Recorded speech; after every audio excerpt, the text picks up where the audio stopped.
Assalamu alaikum students. Today we will learn next half paragraph translation.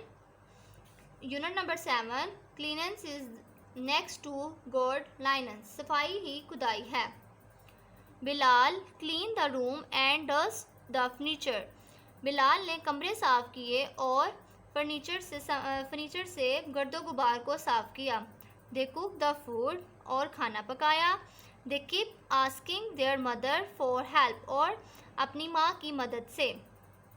In the evening when their father entered the house, शाम को जब इनके वालिद घर आए, he was surprised to see the clean house. Surprised हैरान होना.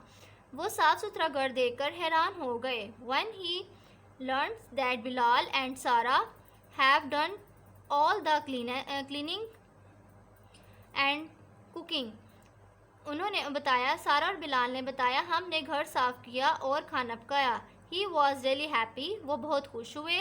He tell them, उन्होंने कहा, going your work yourself is the best things. हमें अपना काम खुद ही करना चाहिए.